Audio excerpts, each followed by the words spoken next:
Beneath the Swells. Summary: lost in dangerous waters, Arya reflects on her lost love and missed opportunities while clinging to a raft, adrift in the rough Atlantic Ocean. As she faces what feels like her final moments, she encounters a mysterious woman who offers her not only hope of survival but a life she never dared to imagine. Story: the storm had come out of nowhere, and now Arya was fighting for her life. The waves churned violently beneath her, tossing her small piece of driftwood like a toy. Her fingers, numb and white, clung to the rough edges, but even her body's instinct to survive was starting to fail her. It had been 2 days since her fishing boat went down, 2 days since the freezing waters of the North Atlantic had swallowed her crew, leaving her the last survivor, barely afloat. She wasn't sure why she was holding on. Part of her wished to let go and sink into the depths, to find peace beneath the waves, but a deeper part, the part that had once dreamed of more, clung on. She had so many regrets, things she hadn't done, words left unsaid. "I never even told her," Arya whispered, her throat burning from the salt water. Her mind drifted back to Eva, the girl she had loved, the one she had let slip away. Eva had married someone else, someone Arya knew could never love her like she did. But she'd never had the courage to tell Eva that she loved her, not once. A flash of something in the water caught her eye. Another hallucination? It wasn't the first time she thought she saw something, maybe a seal or a piece of wreckage, but this felt different. Suddenly, a head emerged from the waves, and Arya's heart pounded. A woman with shimmering skin, dark, wet curls, and glowing emerald eyes was watching her from just a few feet away. The stranger's beauty was so otherworldly it took Arya's breath away. "You need help," the woman said softly, her voice a melody that danced over the crashing waves. Arya blinked, disbelief making her head spin. She must be hallucinating. There was no way anyone could survive out here in these waters. But the woman was still there, her gaze calm and knowing. "Who are you?" Arya croaked, her voice barely a whisper. "I'm here to help," the woman said, swimming closer. Arya's heart raced as she saw more of the woman's body, her chest rising from the water, her strong arms pulling through the waves with ease. But what startled Arya most was the woman's tail, a long, sleek, iridescent tail instead of legs, glistening under the fading light of the storm. "A mermaid," Arya gasped, eyes wide. The mermaid smiled. "Not quite a demon, I promise." Arya's breath hitched as the mermaid reached out, placing a hand on her arm. The warmth of her touch spread through Arya's frozen body. "Have you made peace with death?" the mermaid asked, her voice gentle but serious. Arya laughed bitterly, shaking her head. "Not even close. I've barely lived." The mermaid's teal eyes softened. "You're stronger than you think. You've survived this long for a reason.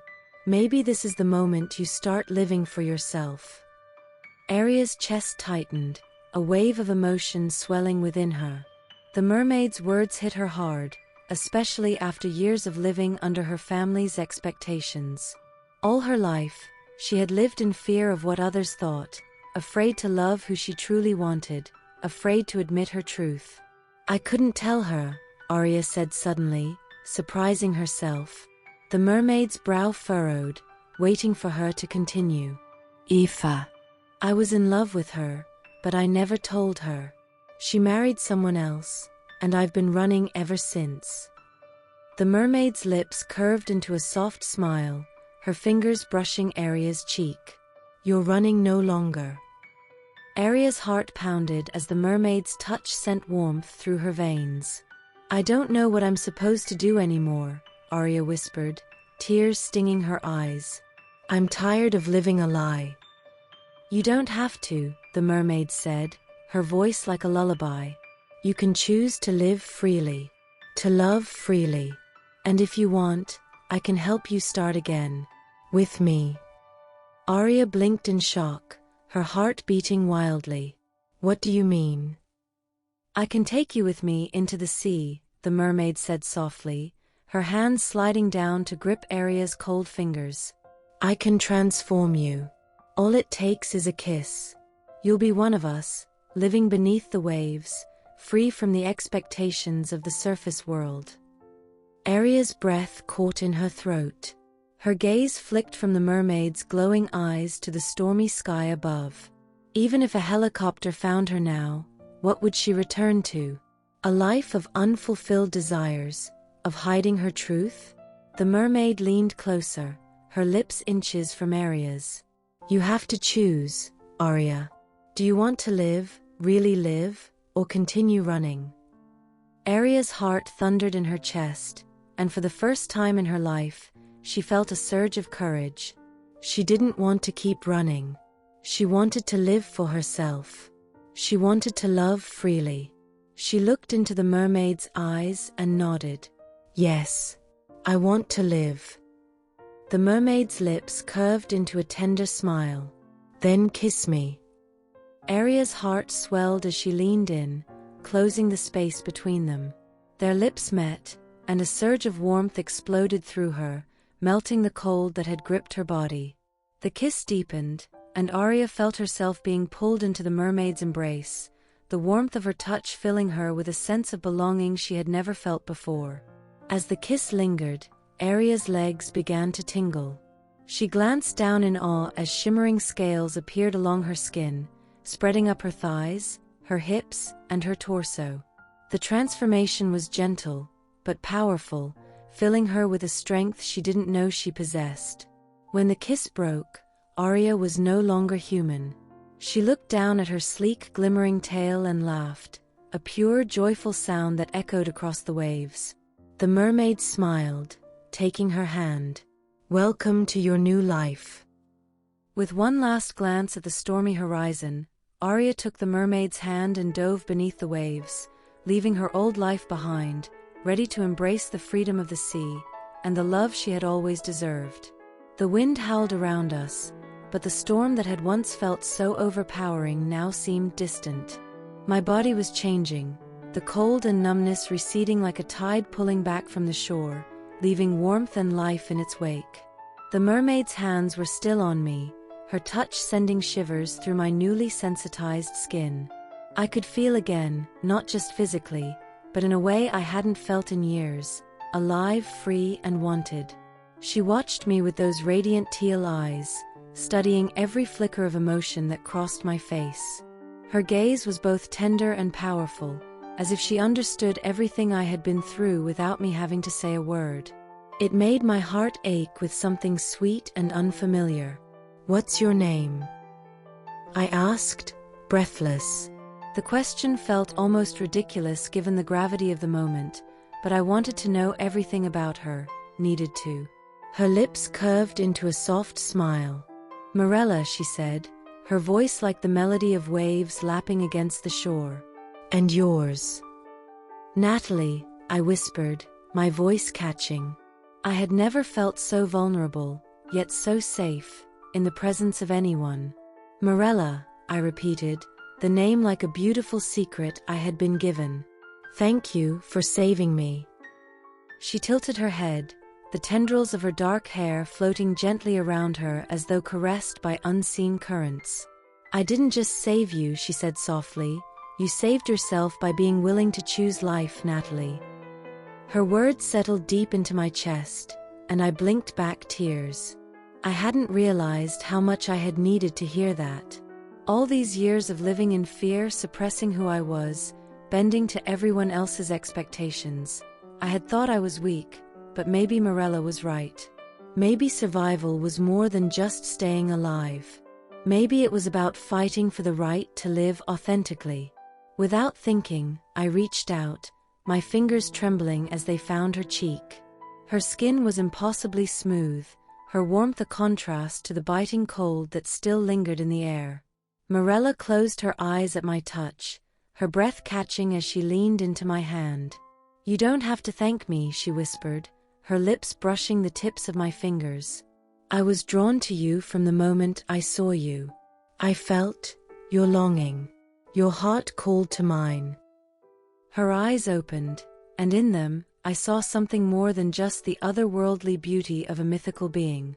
I saw hope, connection, and desire, a reflection of everything I hadn't been able to admit to myself. I swallowed hard, my pulse quickening. I've wanted to feel this way for so long, I admitted, my voice shaking. But I was always so scared.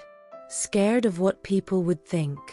Scared of being rejected, of being alone. Morella's fingers brushed my lips, silencing my fears.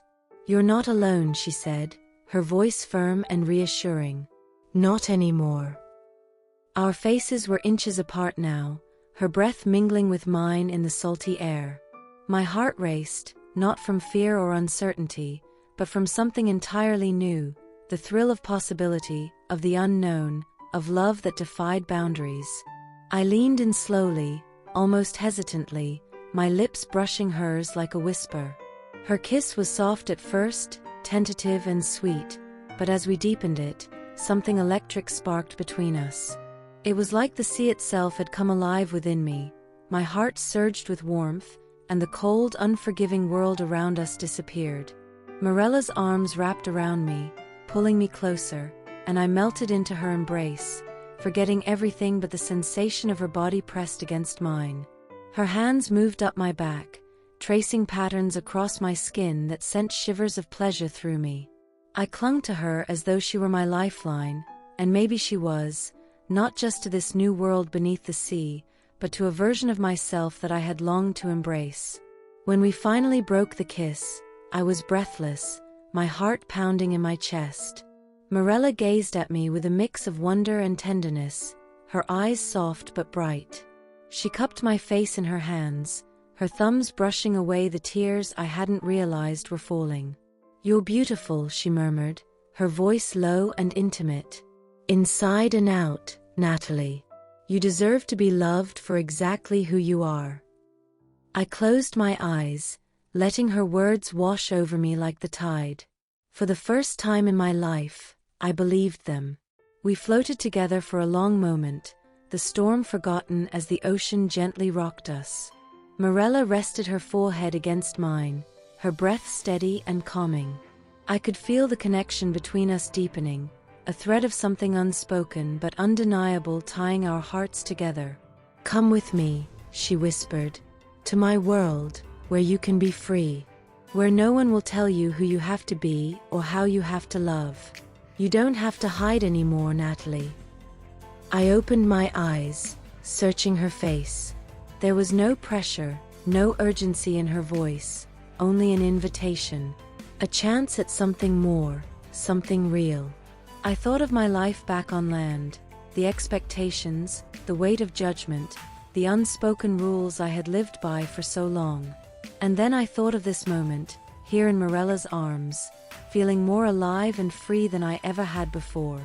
"I don't want to go back," I whispered, my decision solidifying with every beat of my heart. "I want to be with you." Morella's smile was radiant, lighting up the stormy sky around us. She pressed her lips to mine once more, sealing my choice with a kiss that felt like both a promise and a beginning. As she wrapped me in her arms, I felt the last traces of my old life slip away, like sand being washed from the shore. My legs, once human, began to shimmer and transform, scales appearing as my body adapted to the world I was about to enter. But none of it scared me. Not anymore. Because in Morella's arms, beneath the waves, I had found everything I had ever been searching for: love, acceptance, and the freedom to be myself. And together, we dove beneath the surface, leaving the storm behind, as the ocean welcomed me home.